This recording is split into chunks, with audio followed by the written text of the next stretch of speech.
guys, this is Pragya Singh and welcome back to my channel। हम algorithm and flow chart पढ़ रहे थे और हम पाइथन लैंग्वेज सीरीज को पढ़ रहे हैं। बेसिकली जो हम एल्गोरिथम एंड फ्लो चार्ट पढ़ रहे हैं ये हर एक प्रोग्रामिंग लैंग्वेज के लिए काम में आता है। ऐसा कुछ नहीं है कि जिससे पाइथन के लिए काम में आए। यदि आप सी की प्रोग्रामिंग कर रहे हैं, जावा की कर रहे हैं, वहाँ पे भी आपकी एल्गोरिथम एंड फ्लो चार्ट काम में आते हैं। ओके, तो हम पाइथन लैंग्वेज सीरीज को पढ़ रहे थे और उसमें हम सेकंड चैप्टर पर आ चुके हैं और सेकंड चैप्टर में हम कुछ एल्गोरिथम्स एंड फ्लो चार्ट को डेवलप करना सीख रहे थे। आज हम न्यू प्रॉब्लम को डिस्कस करते हैं जो कि हमारी प्रॉब्लम क्या है हमारी, काउंटिंग फ्रॉम 1 to 5। हमें कंप्यूटर से 1 to 5 तक की काउंटिंग प्रिंट करवानी है। जनरली आपसे बोला जाए 1 to 5 तक की काउंटिंग बोलो तो आप तो बोल दोगे 1 2 3 4 5, लेकिन अब ये काउंटिंग हमें कंप्यूटर से प्रिंट करवानी है। यानी कंप्यूटर हमको अपनी स्क्रीन पे इस तरीके से नंबर प्रिंट करके दे पाइथन लैंग्वेज के द्वारा। तो इसके लिए हमको एक कोड लिखना है। कोड लिखने से पहले मैंने आपको बता दिया था, अभी हम किसकी प्रैक्टिस कर रहे हैं, एल्गोरिथम की, ताकि हमारे कंसेप्ट हमारे लॉजिक क्लियर हो सके। फाइन स्टूडेंट्स, तो चलिए अब हम देखते हैं यदि हमें काउंटिंग प्रिंट करवानी है सिस्टम पे तो किस तरीके से करवा सकते हैं। अब काउंटिंग का भी लॉजिक सेम हम पहले अपने आप से एक एग्जांपल लेके चलते हैं कि हमारा दिमाग कैसे काम करता है। जैसे कि सपोज मैं आपसे बोलती हूँ कि मुझे काउंटिंग सुनाओ, मैं आपसे बोलती हूँ कि मुझे काउंटिंग सुनाओ, तो आप क्या बोलेंगे, मैडम काउंटिंग कहाँ से सुनानी है, कहाँ से सुनानी, 1 से सुनानी, 10 से सुनानी, 15 से सुनानी, कहाँ से सुनानी है। सेकेंड, काउंटिंग कहाँ तक सुनानी है। ओके, मतलब कहाँ से सुनानी है, यानी शुरुआत कहाँ से करनी, इनिशियलाइजेशन कहाँ से करना है, और काउंटिंग का जो एंड है वो कहाँ करना है। तो दो चीजें आप हमसे पूछते हो। पहली चीज आप पूछोगे स्टार्टिंग नंबर, दूसरा पूछोगे एंडिंग नंबर। काउंटिंग दो तरीके से हो सकती है, इंक्रीजिंग भी हो सकती है, डिक्रीजिंग भी हो सकती है, और बीच के किसी भी नंबर से हो सकती है। ऐसा तो नहीं है कि मैं आपसे बोलूँ कि 1 to 5 तक की काउंटिंग सुनाओ। मैं आपसे क्या बोल सकती हूँ, मैं बोल सकती हूँ कि आप 20 से लेकर 80 तक की काउंटिंग सुनाओ, तो आपकी काउंटिंग 20 से स्टार्ट होकर 80 पे आके स्टॉप हो जाएगी। तो आपको क्या चीज चाहिए, आपको चाहिए 2 नंबर, एक स्टार्टिंग नंबर और एक एंड नंबर। यानी आपके माइंड के सेल में 2 नंबर स्टोर होंगे, एक तो स्टार्टिंग नंबर और एक एंडिंग नंबर होंगे स्टोर। ठीक है, सपोज स्टार्टिंग नंबर मैंने आपसे बोला 10 और एंडिंग नंबर मैंने बोला 20, या चलिए सरल ले लेते हैं, 1 से ले लेते हैं। सपोज मैंने आपसे स्टार्टिंग नंबर बोला 1 और एंडिंग नंबर बोला मैंने 5, तो आपके दिमाग में क्या स्टोर होगा, एक तो स्टार्टिंग नंबर स्टोर हो गया और एक एंडिंग नंबर स्टोर हो गया। यानी आपके दिमाग में स्टोर हो गया कि मुझे 1 से लेकर 5 तक की काउंटिंग टीचर को सुनानी है। आपने सुनाना शुरू किया 1 2 3 4 5, जैसे ही 5 आ गया आपने बोला कि मैम ने यहीं तक बोला था, यानी आपका जो वर्क है वो मतलब जो आपका वर्क है वो खत्म हो चुका है। सपोज मैंने आपसे बोला 15 से लेकर 20 तक की सुनाओ, तो आपने मुझे कहाँ से शुरुआत करोगे काउंटिंग सुनानी, 15 16 17 18 19 20 आते ही आप बोलोगे मैडम काउंटिंग कंप्लीट हो चुकी, यही होगा। ठीक, अब इसकी काउंटिंग 2 तरीके, एक तरीका और हो सकता है, ये तो जो मैंने बताई ये थी आपकी इंक्रीजिंग। हो सकता है मैं आपसे बोलूं आप मुझे 20 से लेकर 15 तक की काउंटिंग सुनाओ, तो इस कंडीशन में आप क्या करोगे, अपोजिट चलोगे, 20 19 18 17 16 एंड 15, दोनों तरीके हो गए। ठीक है, तो अब हम ये काउंटिंग का तरीका कि हम सिस्टम से कैसे करा रहे हैं वो सीखते हैं। तो सबसे पहले हम स्टार्टिंग में तो सीखेंगे इंक्रीजिंग ऑर्डर, यानी हम सबसे पहले सीखते हैं 1 to 5 तक के नंबर किस तरीके से प्रिंट हो रहे हैं। अब 1 to 5 के लिए मैंने अभी आपको एक कंसेप्ट समझाया, क्या है, आपके दिमाग में 1 स्टोर हुआ है, 5 स्टोर हुआ था, 1 2 3 4 5 मुझे सुना रहे हो। ठीक है, अच्छा 1 2 3 4 5 भी कैसे सुना पा रहे हो, आप हर बार क्या कर रहे हो, आप 1 के बाद अपने दिमाग में क्या कर रहे हो, 1 में से 1 को जोड़ रहे हो, यानी 2 अपने दिमाग में स्टोर कर रहे हो, यानी आप 1 को जोड़ रहे हो, ये कर रहे हो ना, 2 को स्टोर कर रहे हो, फिर आप अपने दिमाग में 3 को स्टोर कर रहे हो, 3 को स्टोर कर रहे हो तब बोल रहे हो, फिर आप अपने दिमाग में 4 को स्टोर कर रहे हो तब बोल रहे हो 5। तो बेसिकली आप क्या कर रहे हो, आपके दिमाग में 3 चीजें सेट हुई हैं। पहली चीज स्टार्टिंग पॉइंट, दूसरी चीज एंड पॉइंट, तीसरी चीज सेट हुई है, आप हर बार अपने दिमाग में एक से इंक्रीमेंट कर रहे हो, यानी एक नंबर ऐड करते जा रहे हो हर प्रीवियस नंबर के बाद। जैसे आपने 1 बोला तो अपने दिमाग में आप 1 + 1 यानी 1 के बाद क्या आता है 2 स्टोर कर रहे हो, तब आप बोल रहे हो। फिर 2 के बाद क्या आता है 3, तो 3 को स्टोर कर रहे हो तब बोलो। तो तीनों चीजें याद रखना, यदि आप अपने दिमाग से काम कर रहे हो तो आप अपने दिमाग में 3 चीजें बिठा के चल रहे हो, स्टार्टिंग नंबर, एंडिंग नंबर, और हर बार जब तक आप एंड पॉइंट पर नहीं पहुंच रहे आप हर एक प्रत्येक पीछे वाले नंबर को 1 से बढ़ा कर बोल रहे हो। ठीक है, जैसे 1 बोला तो 1 के बाद आप 2 बोल रहे हो, 2 बोला तो आप 3 बोल रहे हो। आपके दिमाग में ये प्रोसेस चल रही है। यही प्रोसेस अब हमें सिस्टम पर कैसे लेकर आनी है, आइए देखते हैं। यहाँ पर देखिए, सबसे पहली चीज क्या, आप मुझसे क्या बोलोगे, स्टार्टिंग नंबर। ठीक है, तो जैसा आप बोल दो वैसे हम कंप्यूटर की आउटपुट स्क्रीन पर देखते हुए चल रहे हैं, हमें आउटपुट स्क्रीन में वैसे ही दिखे ताकि जैसा कि क्वेश्चन अगला व्यक्ति हमसे कर सकता है। ठीक है, तो यहाँ पे हम बोलते हैं, आपने बोला एंटर। अच्छा, इसके भी पहले जो आप एल्गोरिथम लिखना चाहते हो, सबसे पहली चीज आपने क्या बोला, स्टार्ट। सेकंड चीज मैंने आपको पहले ही बताया था, आपको मेमोरी लोकेशन बनाकर चलना है। ठीक है, तो आपने कोई मेमोरी लोकेशन ले लिए, एक मेमोरी लोकेशन ले लिया, 2, एक स्टार्टिंग नंबर ले लिया और एक एंडिंग नंबर ले लिया। ठीक है, थर्ड पॉइंट पर आए, यहाँ पे आप लिख सकते हैं टेक ए और बी, यानी एक में तो आप स्टार्टिंग नंबर फिट करोगे और एक दूसरी मेमोरी लोकेशन में एंड नंबर स्टोर करोगे। थर्ड पॉइंट, अभी आपने मेमोरी लोकेशन बना दिए, अब आप शुरू करते हैं आउटपुट स्क्रीन की। कंप्यूटर की आउटपुट स्क्रीन हमसे क्या बोलेगी, हम यही चाहते हैं कि कंप्यूटर की जो आउटपुट स्क्रीन हो वो हमसे सबसे पहले क्या क्वेश्चन करे, सबसे पहले क्वेश्चन करे एंटर स्टार्ट नंबर, कि किस नंबर से स्टार्ट करना है उसको एंटर करो। ठीक है, यहाँ पे मैं अच्छे से लिख देती हूँ,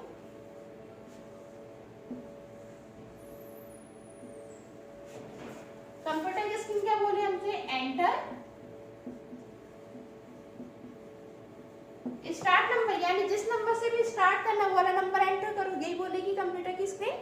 तो कंप्यूटर की स्क्रीन जो चीज आपसे बोलेगी वो चीज आप कहाँ लिखोगे अपनी एल्गोरिथम में, यहाँ पर प्रिंट एंटर स्टार्टिंग या स्टार्ट, जो भी वहां पे लिखा है नंबर, जैसा भी आपने डबल इन्वर्टेड कॉमा में लिखा है यहाँ पे प्रिंट हो जाएगा। ठीक है, ऐसा कैसे प्रिंट हो जाएगा। ठीक है, अब ये हम क्या कर रहे हैं, एज्यूम करें कंप्यूटर हमसे क्या बोलेगा, उस एज्यूम के अकॉर्डिंग ही हम यहाँ पे अपना एल्गोरिथम तैयार करते हुए चलना है। ठीक है, अब देखो आप चाह रहे हो कि कंप्यूटर आपसे क्या बोले, एंटर स्टार्टिंग नंबर, तो उसके लिए आपने कोड लिख दिया। अब आप क्या चाहते हो कि जो भी कंप्यूटर बोल रहा है, कंप्यूटर बोल रहा है स्टार्टिंग एंटर स्टार्टिंग नंबर, तो अब जो यूजर है वो इसको एक नंबर असाइन करे, इसको एक नंबर दे। ठीक है, तो सपोज यूजर ने इसको कोई नंबर दिया 1,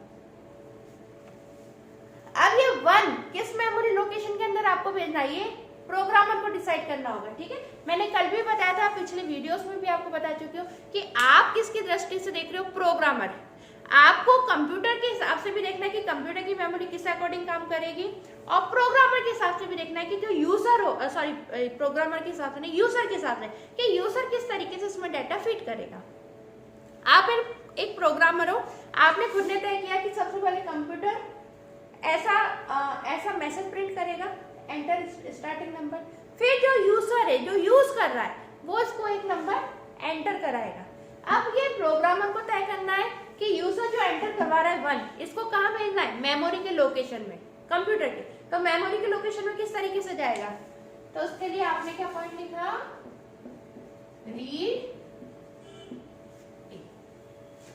ठीक है, तो आपने बता दिया कि जो भी वैल्यू यहाँ पे एंटर करेगा यूजर, वो ए मेमोरी लोकेशन के अंदर जाके स्टोर हो जाएगा। ठीक है, अब 5th पॉइंट पे आए। अब हम क्या चाहते हैं कंप्यूटर से, हम चाहते हैं कंप्यूटर के एंटर करे, कंप्यूटर है बोले, कंप्यूटर क्या प्रिंट करवाए, कंप्यूटर प्रिंट करवाए एंटर एंड लास्ट नंबर लिख देना, एंटर लास्ट नंबर। ये प्रिंट करवाए, तो जो चीज प्रिंट करवाना है उसको हम कैसे लिख सकते हैं, डायरेक्ट लिख सकते हैं अपने पॉइंट में,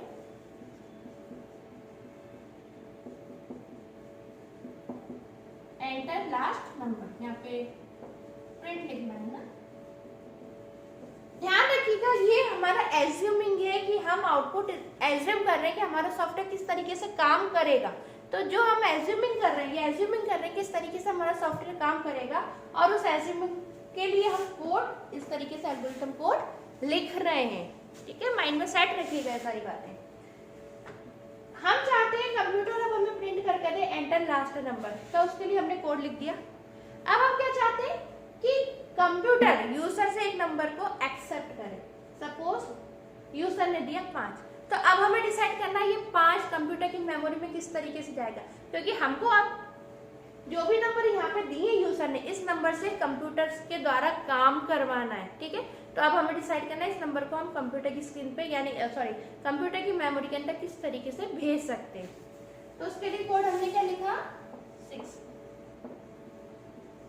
यानी सीधी सी बात है, हम इंस्ट्रक्शन दे रहे हैं और इंस्ट्रक्शंस में बता रहे हैं कि यूजर जो भी तुम्हें इनपुट दे रहा है उसको तुम ए मेमोरी लोकेशन के अंदर लेके चले जाओ। ये हमने इंस्ट्रक्शन लिखे कंप्यूटर के लिए। फिर हमने बोला कि जो भी नंबर यूजर यहाँ पर दे रहा है उसको तुम बी मेमोरी लोकेशन के अंदर ले जाओ। यहाँ तक का कंसेप्ट तो क्लियर हो गया होगा, क्योंकि प्रीवियस वीडियोस में भी आप यहाँ तक की कंसेप्ट देखते हुए आए हो। अब बारी आती है लॉजिक की। लॉजिक कैसे काम कर रहा है, यहाँ पे देखिए आप अपने दिमाग में क्या कर रहे हो। आप फिर से ध्यान दीजिएगा, आपने अपने माइंड को, यदि मैंने काउंटिंग बोलने के लिए बोला है तो आपका माइंड किस तरीके से काम कर रहा है। आपका माइंड 1 बोलता है, ठीक है, आपके माइंड में 1 स्टोर होता है, आप मुंह से 1 बोलते हो। फिर आपके माइंड में जो 1 बोला था उसको प्लस करते, एक नंबर प्लस करते हो, यानी कि 1 के आगे 2 आता है, आपके दिमाग में 2 स्टोर होगा, फिर आप 2 बोलोगे। फिर आप 2 में 1 को ऐड करोगे, अपने माइंड में 3 आएगा, तो आप 3 बोलोगे। ये आप क्या कर रहे हो, हर बार एक जैसी प्रोसेस तो फॉलो कर रहे हो, वैल्यू चेंज हो रही है। 1 के बाद 2 आ रहा है, 2 के बाद 3 आ रहा है, उसके बाद 4 आ रहा है, लेकिन जो प्रोसेसिंग है वो तो सेम चल रही है ना हर बार। यानी 5 बार आप सेम प्रोसेसिंग कर रहे हो। ठीक है, अपने दिमाग से प्रोसेसिंग तो कर रहे हो, लेकिन 5 बार आपने सेम प्रोसेसिंग कर रहे हो। तो जब भी आपको कोई भी काम हमें बार बार करना हो, या ये कह लीजिए कि कंप्यूटर से जब कोई भी सेम लॉजिक हमें बार बार प्रोसेस करवाना हो मल्टीपल टाइम्स, तो उसके लिए हम यूज करते हैं लूप का। किसका यूज करते हैं, लूप। ठीक है, अब लूप लिखने के लिए हम क्या लिखते हैं आइए देखते हैं। 7 नंबर पर है, अब हमें चलाना होगा लूप, क्योंकि देखिए ये 5 बार सेम काम करेगा। नंबर तो स्टोर कर लिए, उसके बाद ये 2 3 4, जब तक 5 ना आ जाए, मतलब 4 बार ये सेम काम कर रहा है। हर बार नंबर 1 से इंक्रीज कर रहा है, आउटपुट दे रहा है, फिर पिछले नंबर को 1 से इंक्रीज कर रहा है, आउटपुट दे रहा है, फिर पिछले नंबर को 1 से इंक्रीज कर रहा है, आउटपुट दे रहा है। यहाँ पे 5 बार दे रहा है। सपोज मैंने कहा होता है 1 से 10 तक की गिनती सुनाओ, तो सेम प्रोसेस कितनी बार चलती, फिर 10 बार चलती। 100 तक सुनाओ तो 100 बार चलती या 99 बार चलती, जैसा भी आप समझ लो। ठीक है, तो जब भी सेम सिचुएशन बार बार फॉलो होती है तो उस कंडीशन में हम चलाते हैं लूप। लूप कैसे लिखा जाता है देखते हैं। लूप लिखने के लिए आपको लिखना होता है यहाँ पे 4। डार्क पेन का यूज करते हुए लाइट हो गया। लूप के लिए हमें लिखना होता है फॉर, फॉर। ठीक है, फॉर के बाद यहाँ पे लगाने होंगे हमको ब्रैकेट। ठीक है, अब ब्रैकेट के अंदर क्या लिखेंगे, ब्रैकेट के अंदर हम लिखते हैं किसी ना किसी मेमोरी लोकेशन का नाम, यानी किसी ना किसी वेरिएबल का नाम। जैसे आपने यहाँ पे ए और बी लिया है, इसी प्रकार कोई ना कोई मेमोरी लोकेशन आप यहाँ पर भी लिखेंगे। तो मेमोरी लोकेशन चाहिए, तो मेमोरी लोकेशन के लिए या तो आप यहाँ पे लिखो या फिर आप यहीं पर दे दो। तो बेहतर है कि आप एक मेमोरी लोकेशन जब जब फॉर लूप चला रहे हो तब एक और मेमोरी लोकेशन लूप के लिए बना दो। यहाँ पर आ जाओ आप। ठीक है, इतना समझ में आया। 2 मेमोरी लोकेशन तो अभी तक आप बनाते ही आ रहे थे, अब एक मेमोरी लोकेशन बनेगा लूप के लिए। ठीक है, तो जब आप लूप चला रहे हैं तब आप एक मेमोरी लोकेशन को यहाँ पे इनिशियलाइज करवा दीजिए, यहाँ पे डिक्लेयर और करवा दीजिए एक और मेमोरी लोकेशन। मैंने आई नाम का एक मेमोरी लोकेशन यहाँ पे बना दिया। आप चाहो तो उसको जे के किसी भी नाम से बना सकते हो, कोई पाबंदी नहीं, बस ए और बी के नाम से मत बना देना क्योंकि ये ऑलरेडी बने हुए हैं। ठीक है, आई नाम का एक मेमोरी लोकेशन बनाना होगा। ठीक है, ध्यान दीजिएगा, अब आई के बाद आपको लिखना होता है यहाँ पे इक्वल। इक्वल के बाद अब आपको यहाँ पे कहाँ से स्टार्टिंग होनी है, यहाँ पे लिखना होता है आई के बाद इक्वल, इक्वल के बाद स्टार्टिंग कहाँ से, स्टार्टिंग पॉइंट कौन सा है 1, तो हमें यहाँ पे लिखना होगा 1। ठीक है, या फिर ये जो 1 है, ये जो 1 है हमने किस में स्टोर करवाया है, ए के अंदर ना, तो यहाँ पे लिख दो आप ए। ठीक है, यानी स्टार्टिंग नंबर हमने जिस भी मेमोरी लोकेशन के अंदर स्टोर करवाया है वो आप यहाँ पे लिखोगे। फिर लगाओगे आप सेमी कॉलन। सेमी कॉलन के बाद वापस से आप लूप का ली वेरिएबल कौन सा आई, आई को दोबारा लिखोगे और फिर एंडिंग वैल्यू लिखोगे। एंडिंग वैल्यू यानी 5, 5 किसके अंदर जा रहा है, सपोज मेरा बी मेमोरी लोकेशन पे, बी के। ठीक है, अब यहाँ पे देखिए कौन सा सिंबल लगा रहा है, ध्यान से देखिएगा। अभी सिर्फ मैं सिंबल बता रही हूँ, बाद में मैं इसका मीनिंग बताऊंगी। इस तरीके से ये लेस देन का सिंबल आप लोग जानते होंगे, लेस देन लगाइएगा और यहाँ पे इक्वल लगाइएगा।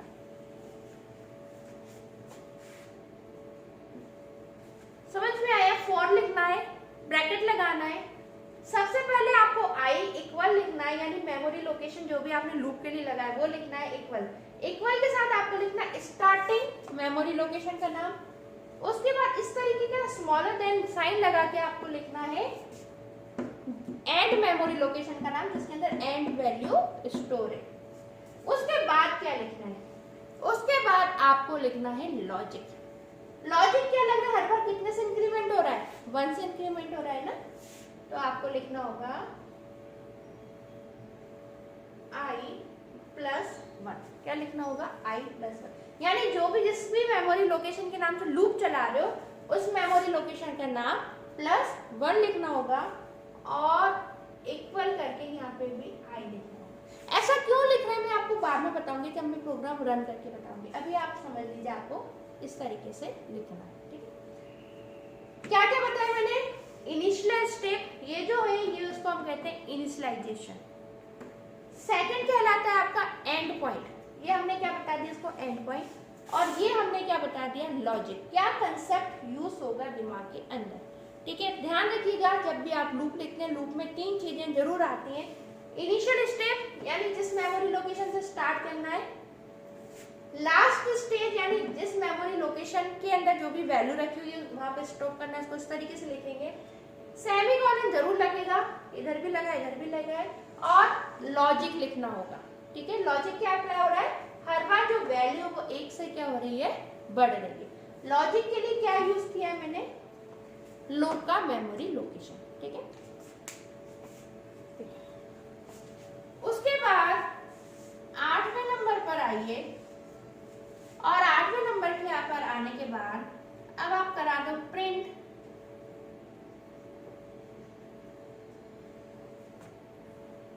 आई मेमोरी लोकेशन को प्रिंट कर दो।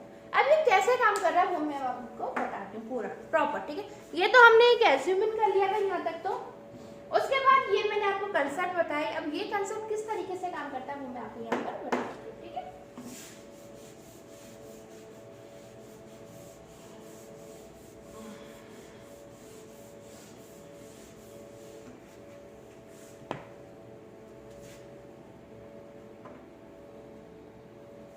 ठीक है, सबसे पहले आपका सॉफ्टवेयर स्टार्ट हुआ। स्टार्ट होते ही उसने जल्दी से 3 मेमोरी लोकेशन बना दी। एक मेमोरी लोकेशन ए के नाम का बन गया, एक मेमोरी लोकेशन बी के नाम का बन गया, और एक मेमोरी लोकेशन आई के नाम का बन गया। ठीक है ना, मेमोरी लोकेशन बन गए। अब आउटपुट स्क्रीन, अब हम देखने चलते हैं हमारी आउटपुट स्क्रीन किस तरीके से काम कर रही है। क्या बताया था मैंने, जैसे आप सॉफ्टवेयर स्टार्ट करते हो, सॉफ्टवेयर इतनी फुर्ती से जल्दी जल्दी काम करता है कि आपको पता भी नहीं चलता, नैनो सेकंड में। यानी वो प्रोग्राम स्टार्ट होते ही जल्दी से अपने मेमोरी लोकेशन क्रिएट कर देगा इस तरीके से, यानी मेमोरी लोकेशन को रिजर्व कर देगा ए बी और आई के नाम पे। और यहाँ पे आपको लिखा हुआ मिल जाएगा एंटर स्टार्टिंग नंबर, ठीक है, ये आपको लिखा हुआ यहाँ पे मिल जाएगा। अब हम प्रोसेस करते हैं। हमने क्या लिखी है कोडिंग, एंटर स्टार्टिंग नंबर, तो हमें उस अकॉर्डिंग ये डेटा मिल रहा है। इसके पहले हमने जो स्क्रीन बनाई थी वो एलसीएम थी हमारे दिमाग की। अब हम लिख रहे हैं, हमने जो कोड लिखा है वो किस तरीके से कंप्यूटर में वास्तव में काम कर रहा है, वो चीज अब हम देख रहे हैं। कंफ्यूज मत हो जाना इन चीजों में आप बिल्कुल भी, ध्यान से देखिएगा, इसलिए पूरा वीडियो देखिएगा और आगे आगे बढ़ाकर इन वीडियोस को मत देखा करो यदि आपको कंसेप्ट क्लियर करने तो, ठीक है। एंटर स्टार्टिंग नंबर, कंप्यूटर ने बोला एंटर स्टार्टिंग नंबर दो, तो यूजर, ये मैंने प्रोग्राम बना के यूजर को दे दिया, यूजर इस पे काम कर रहा है। यूजर ने एक नंबर दिया सपोज 1, स्क्रीन है, स्क्रीन पे हमने 1 एंटर किया, 1 के लिए हमने क्या कोड दिया है, रीड ए, यानी जो 1 है वो ए मेमोरी लोकेशन के अंदर जाके क्या हो जाएगा, स्टोर हो जाएगा। तो हमने इसको इंस्ट्रक्शन दिए, 1 स्टोर हो गया। फिर उसके बाद अगले इंस्ट्रक्शन में आया, इसने क्या लिखा है इंस्ट्रक्शन में, एंटर लास्ट नंबर, तो लास्ट नंबर एंटर करवाया सपोज 5 और 5 कहाँ चला गया, बी मेमोरी लोकेशन के अंदर। अब बारिश शुरू होती क्या होता है, अब देखिए इस चीज का इनका मतलब समझते हुए चलिए क्या है। यहाँ लिखा है i की वैल्यू यानी i इक्वल्स टू a, सीधा सा मतलब है जब भी सिंगल इक्वल होता है इसका मतलब होता है, इसका मतलब है a के अंदर रखे हुए डाटा को i के अंदर असाइन कर दो। जब जब सिंगल इक्वल लगता है, यानी ऐसा लिख दिया मैंने a इक्वल टू 5, इसका सीधा सा मतलब हो सकता था यदि मैं लिखती तो कि एक मेमोरी लोकेशन बनाओ उसके अंदर 5 की वैल्यू असाइन कर दो, ठीक है। तो यहाँ पे 1 इक्वल जो एक बार इक्वल लिखा है, एक्चुअल में क्या है जब आप प्रोग्रामिंग यूज करते हो तो 1 टाइम इक्वल भी आता है और एक बार 2 टाइम इक्वल भी आता है, कई बार 3 टाइम इक्वल भी मिल जाएगा, पर इनके सबके मतलब अलग अलग हैं। तभी हम सिंगल टाइम इक्वल जो यूज हुआ है इसको डिस्कस कर रहे हैं, ठीक है, बाद में कीजिए, बाद में डिस्कस करेंगे। इसका मतलब होता है ये जो लाइन लिखी है, ये जो इतना पार्ट लिखा है, इसका मतलब ये है कि a के अंदर रखी हुई वैल्यू को तुम i के अंदर असाइन कर दो, ये असाइनमेंट ऑपरेटर है, ठीक है। तो a के अंदर कौन सी वैल्यू रखी हुई है, 1 को किसके अंदर असाइन करवा दिया, i के अंदर, यानी a के अंदर 1 थी उसको हमने i के अंदर असाइन करवा दिया 1, ठीक है, इतना समझ में आया। अब हम सेमीकोलन के बाद जो पॉइंट लिखा है इसको समझने की कोशिश करते हैं। ये कह रहा है i is less than equal to b, ये कंडीशन है, आपने इसके प्रीवियस वीडियो में कंडीशन पढ़ी थी, if a is less than b, इस तरह की कोई कंडीशंस पढ़ी थी अभी आपने प्रीवियस वीडियो में। ये क्या थी, कंडीशन थी, क्या ये कंडीशन ट्रू है, अगर ट्रू होती थी तो आपका प्रोग्राम इफ वाला वर्क करता था, फॉल्स होती थी तो बाहर आ जाता था। ये भी क्या है, कंडीशन है, यदि मैं यहाँ से इक्वल हटाती हूँ तो ये कंडीशन आप पढ़ चुके हो। यहाँ पे एक और यहाँ पे इस तरीके से साइन बनाने का ये मतलब होता है इक्वल, इसका मतलब हो गया i is less than or equal to b, यदि मैं साइन को हटा देती तो क्या मतलब हो गया, क्या i is less than b, यानी क्या i की वैल्यू b के अंदर रखी हुई वैल्यू से छोटी है, क्या i की वैल्यू b के अंदर रखी हुई वैल्यू से छोटी है, इसका ये मतलब हुआ। और अगर मैंने इसके साथ में इस तरीके का साइन लगा दिया तब इसका मतलब हो गया क्या i के अंदर रखी हुई वैल्यू b के अंदर रखी हुई वैल्यू से छोटी या बराबर है, यानी इक्वल। जब भी हम लेस देन के साथ कहते हैं क्या ये छोटी या बराबर है, तो हम इन दोनों को मिक्स करके इस तरीके से लिख सकते हैं, ठीक है। इनके कंसेप्ट अभी आप जैसे से पूरा प्रोग्राम देखोगे क्लियर हो जाएगा। तो ये कंडीशन है क्या i के अंदर रखी हुई वैल्यू b के अंदर रखी हुई वैल्यू से छोटी या बराबर है। तो i के अंदर कितनी वैल्यू रखी हुई है, 1, बहुत ध्यान से पूरा पॉइंट देखिएगा। b के अंदर कितनी वैल्यू रखी हुई है, 5, i के अंदर कौन सी वैल्यू 1, b के अंदर कौन सी वैल्यू 5। क्या चेक कर रहा है, क्या 1 5 से छोटा या बराबर है, क्या a 5 से छोटा या बराबर, बराबर तो नहीं है यहाँ बोला है पर छोटा जरूर है। एक भी कंडीशन ट्रू है यानी छोटा हो या बराबर हो, या तो छोटा होना चाहिए या बराबर होना चाहिए। अगर इन दोनों में से एक भी कंडीशन ट्रू हो जाती है तो आपका जो कर्सर है वो यहाँ से कहाँ जंप करेगा, वो यहाँ से जंप करता है इस स्टेटमेंट पर जो उसके पास में स्टेटमेंट लिखा होता है। जैसे आपने इफ पढ़ा था, इफ में क्या था, अगर a की वैल्यू छोटी है b से तो क्या प्रिंट हो जाए, प्रिंट एफ। सपोज आपने पढ़ा था a is greater, otherwise else b is greater. इस तरीके का कुछ स्टेटमेंट मैंने प्रीवियस वीडियोस में आपको बताया था, ठीक है, कि इफ के पास की कंडीशन ट्रू होती है तो इफ के पास मतलब इफ कंडीशन ट्रू होती है तो पास का स्टेटमेंट, फॉल्स होती तो उसके नेक्स्ट एल्स का स्टेटमेंट फॉलो होता है। तो ये इफ कंडीशन की तरह जैसे ये कंडीशन ट्रू होती है इसके आगे नहीं बढ़ेंगे, यहाँ से जंप कर जाएंगे नेक्स्ट स्टेटमेंट पर। और यहाँ पे क्या लिखा हुआ है, आई की वैल्यू को प्रिंट करा दो। आई के अंदर वैल्यू कितनी है 1, तो उसने प्रिंट करवा दिया 1। ध्यान दीजिएगा। अब यहाँ से 1 प्रिंट करवाने के बाद अब यहाँ से देखिए, अब आपका लूप वापस से जाता है यहाँ। ध्यान दीजिए, कंडीशन ट्रू हो जाने के बाद जो भी इस लूप के पास में स्टेटमेंट लिखा है वहां पे कर्सर जंप करता है और आई की वैल्यू प्रिंट करा देगा। यानी यहाँ जंप करके हमने क्या निर्देश दिया है, आई की वैल्यू को प्रिंट करवा दो। आई की वैल्यू प्रिंट करवाने के बाद अब ये कर्सर यहाँ से वापस से मूव करता है और अब कहाँ आता है, वो यहाँ पर आता है। अब वो यहाँ पर आता है। ध्यान रखिएगा इस बात को। अपने काम से यहाँ से फ्री होकर नेक्स्ट लाइन को रीड करने के बाद आपका कर्सर अब आता है लॉजिक वाले पार्ट में। लॉजिक वाला पार्ट क्या कह रहा है, लॉजिक वाला पार्ट कह रहा है आई प्लस 1, यानी आई के अंदर जो वैल्यू रखी हुई है, आई ध्यान से सुनिएगा, आई के अंदर जो वैल्यू रखी हुई है उसको तुम 1 से ऐड कर दो, यानी उसके अंदर तुम 1 को ऐड कर दो। आई के अंदर कितनी वैल्यू रखी हुई है, 1 रखी हुई है, तो इसको तुम 1 से ऐड कर दो, यानी 1 प्लस 1 कर दो। तो 1 प्लस 1 कितना हो गया 2। तो आई की वैल्यू अब कितनी हो गई 2। ठीक है, ये स्टेटमेंट ठीक ऐसे ही हो गया। आई की वैल्यू कितनी थी, पहले 1 थी ना।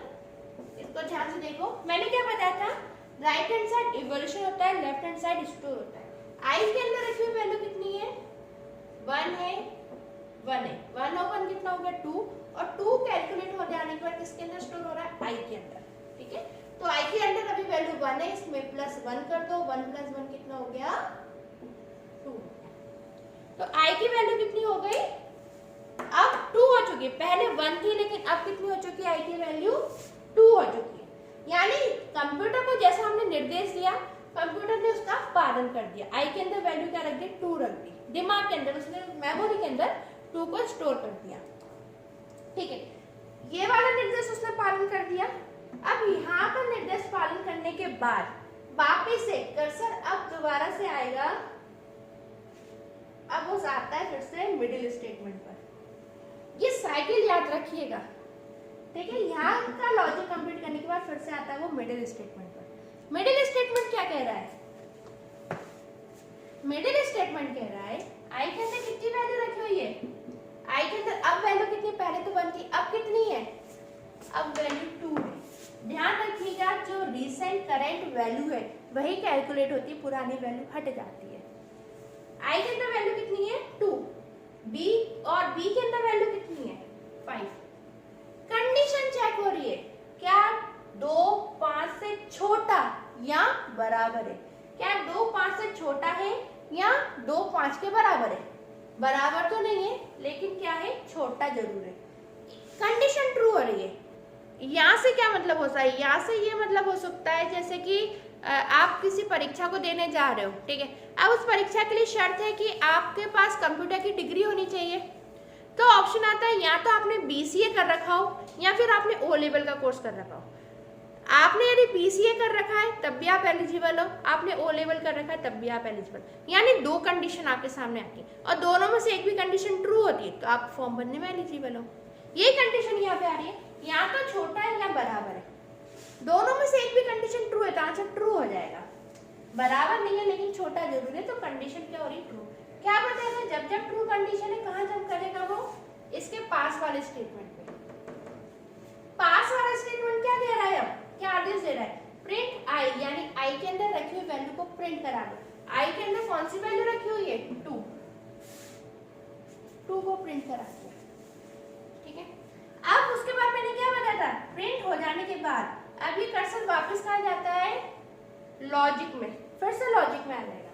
लॉजिक क्या कह रहा है, लॉजिक कह रहा है कि आई की वैल्यू को फिर से तुम 1 से जोड़ दो। हमने आदेश दिया है कंप्यूटर को कि तुम आई के अंदर रखी हुई वैल्यू में फिर से तुम क्या कर दो, 1 को प्लस कर दो, यानी आई के अंदर अब कितनी वैल्यू रखी हुई है, 2, और 2 में तुम 1 को जोड़ दो, कितना हो गया 3, और 3 कहाँ स्टोर हो रहा है, 1 के अंदर, ठीक है।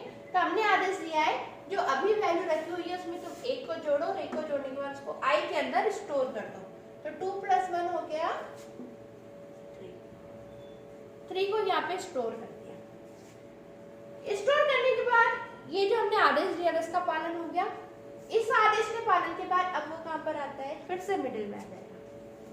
अब ध्यान दीजिएगा, अब यहाँ पे आने के बाद अब आई की वैल्यू कितनी है, 3 है। क्या 3 5 से, बी के अंदर तो वैल्यू 5 ही है ना, क्या 3 5 से छोटा या बराबर है, छोटा तो नहीं है लेकिन क्या है, बराबर तो नहीं है लेकिन क्या है, छोटा है। 3 5 से छोटा है, कंडीशन ट्रू। ट्रू कंडीशन कहाँ जा रही है, जस्ट पास वाले स्टेटमेंट पे। क्या बोल रहे हैं हम, प्रिंट आई, आई की वैल्यू को तुम प्रिंट करा दो। आई के अंदर वैल्यू कितनी है अब, 3, क्या प्रिंट हो गया, 3 प्रिंट हो जाने के बाद फिर से कर्सर कहाँ मूव करेगा, यहाँ पर मूव करेगा। मूव हो जाने के बाद, यहाँ पे मूव हो जाने के बाद क्या आदेश मिला है कि तुम आई के अंदर जो वैल्यू रखी हुई है उसको तुम 1 से जोड़ दो। आई के अंदर क्या वैल्यू रखी हुई है, 3 को तुम 1 से जोड़ दो, और जोड़ने के बाद आई के अंदर असाइन कर दो, यानी तुम 4 को आई के अंदर असाइन कर दो। आई के अंदर कितना असाइन हो चुका है, 4, ठीक है। इतने नियम पालन हो जाने के बाद वापस से वो कहाँ आएगा, मिडिल स्टेटमेंट पे। ध्यान रखना, लॉजिक और लॉजिक के बाद फिर मिडिल स्टेटमेंट। आई की वैल्यू कितनी हो चुकी है, कंडीशन से नहीं है, क्या 4 5 से छोटा या बराबर है, बराबर तो नहीं है लेकिन क्या है, छोटा जरूर है। छोटा है तो क्या होगा, कंडीशन ट्रू हो गई क्योंकि 4 5 से छोटा है, एक कंडीशन ट्रू है। ट्रू है तो कहाँ आ गए, आई के अंदर। आई के अंदर कौन सी वैल्यू रखी हुई है, 4। कंप्यूटर की स्क्रीन पे क्या प्रिंट हो रहा है, 4। थोड़ी सी बड़ी कर रही हूँ मैं स्क्रीन, है ना, क्योंकि इतने में डाटा नहीं आ पाएगा, ठीक है। 4 प्रिंट हो गया। अब 4 प्रिंट होने के बाद अब फिर से ये जो कर्सर है, लूप है, कहाँ जा रहा है, ये वापस से आ रहा है लॉजिक के अंदर। लॉजिक क्या कह रहा है, अब लॉजिक कह रहा है आई के अंदर रखी हुई वैल्यू, यानी आई के अंदर क्या रखा हुआ है, 4 स्टोर है। 4 में तुम फिर से 1 को प्लस करो और उसको आई के अंदर असाइन कर दो। 4 + 1 कितना हो गया, 5, यानी आई की वैल्यू 4 से 1 बढ़कर कितनी हो गई, 5, ठीक है। ये कार्य पूरा हो गया, लॉजिक लगा दिया उसने, मेमोरी लोकेशन चेंज कर दी। अब कहाँ जाएगा वो, मिडिल में। कहाँ जाएगा, मिडिल में। आई की वैल्यू कितनी हो गई, 5। क्या 5 से छोटा या बराबर है, कंडीशन ध्यान से सुनना, क्या 5 से छोटा या बराबर है, छोटा तो नहीं है लेकिन 5 के बराबर जरूर है। दोनों में से एक कंडीशन ट्रू हो चुकी है, यहाँ तो छोटा या बराबर है, छोटा तो नहीं है लेकिन बराबर जरूर है। कंडीशन ट्रू है, कहाँ आ जाएंगे, पास वाले स्टेटमेंट में। क्या आदेश दिया है कि तुम आई के अंदर रखी हुई वैल्यू को प्रिंट कर दो। आई के अंदर क्या वैल्यू है, 5 प्रिंट हो गया। अब बहुत ध्यान से कंडीशन दोबारा देखना, यहां से लूप कहाँ आएगा, इंक्रीमेंट वाले पार्ट पे, यानी लॉजिक वाले पार्ट पे। लॉजिक वाला पार्ट क्या कह रहा है, आई के अंदर कितनी वैल्यू है, 5। लॉजिक वाला पार्ट कह रहा है कि आई के अंदर रखी हुई वैल्यू यानी 5 को तुम 1 से बढ़ा दो, तो आई की वैल्यू कितनी हो गई, 6। आई के अंदर डाटा कितना स्टोर हो गया, 6 वैल्यू स्टोर हो गई। लॉजिक जो भी हमने दिया था इतना कार्य, इतना निर्देश पूरा होने के बाद अब कंप्यूटर का जो कर्सर है, प्रोसेसर है, कहाँ जा रहा है? Middle statement. आई के अंदर कितनी वैल्यू है? 6। क्या 6 5 से छोटा या बराबर है? 6 ना तो 5 से छोटा है, ना ही 6 5 के बराबर। कंडीशन हो गई फॉल्स। फॉल्स कंडीशन होगी तो जब जब कंडीशन फॉल्स होती है ये लूप चलना बंद हो जाता है। ठीक है, ये जो फोर स्टेटमेंट है ये तब तक ही चलता है जब तक यहाँ लिखी हुई कंडीशन ट्रू रहती है। जैसे फॉल्स होती है इसके नेक्स्ट टू नेक्स्ट स्टेप जो भी लिखी होती है कर्सर वहां पर आ जाता है और वहां पे दी हुई आदेश का पालन करता है। तो जैसे कंडीशन फॉल्स होती है कर्सर अब इसके पास वाले स्टेटमेंट में नहीं जाएगा, कहाँ जाएगा? उसके बाद जो भी हमने उसको दिया है निर्देश वहां पर आ गया और वहां आने के बाद हमने क्या बोला? प्रोग्राम को एंड कर दो। कंसेप्ट आई होप आपको समझ में आया होगा, लेकिन ये वाला कंसेप्ट बहुत अच्छे से तभी समझ में आएगा जब आप खुद इसको अपनी कॉपी पे बनाकर चलाकर देखोगे। ये कंप्यूटर की वर्किंग करने का प्रोसेस है। ठीक है, अच्छा देखिए आप लोगों की तरफ से क्वेरी आ रही है कि मैडम कोड बनाना सिखाओ जल्दी से कंप्यूटर पे। कंप्यूटर पे कोड बनाना कोई बड़ी बात नहीं है, लेकिन कंप्यूटर की वर्किंग कंडीशंस, किस तरीके से कंप्यूटर वर्क कर रहा है वो सीखना एक बड़ी बात है। जब आप ये सीख जाएंगे तो कोड करना आप बहुत आसानी से सीख जाएंगे, लेकिन अगर आप यही नहीं सीखेंगे तो आप कोड करना नहीं सीख पाओगे। आप कोड सिर्फ उतने ही बना पाओगे जितने कि मैं आपको 5-10 कोड क्लास में बनवा दूंगी और आप उनको रट लोगे, यदि आप ये एल्गोरिथम नहीं सीखते तो। यदि आप कॉपी पेन नहीं उठाते हो, इस तरीके से पूरे प्रॉपर मेमोरी लोकेशन बना के कंडीशन चला चला कर नहीं देखते हो तो आप कोडिंग कभी नहीं कर पाओगे। सिर्फ आप रट्टू तोता बन के रह जाओगे, 5-10 इंपॉर्टेंट प्रोग्राम रट लोगे, छुट्टी होगी। यदि आप वास्तव में प्रोग्रामिंग सीखना चाहते हो, सॉफ्टवेयर डेवलपिंग की लाइन में जाना चाहते हो, सॉफ्टवेयर डेवलपर बनना चाहते हो, तो आपको ये कोडिंग इस तरीके से सीखनी बहुत जरूरी है। कंसेप्ट, ये लॉजिक आपके क्लियर होने बहुत जरूरी है। ओके फ्रेंड्स, इसके बाद हम नेक्स्ट वीडियो लेक्चर में फिर मिलेंगे। तब तक के लिए बाय बाय, टेक केयर, बने रहिएगा वीडियो लेक्चर में। Thanks for watching.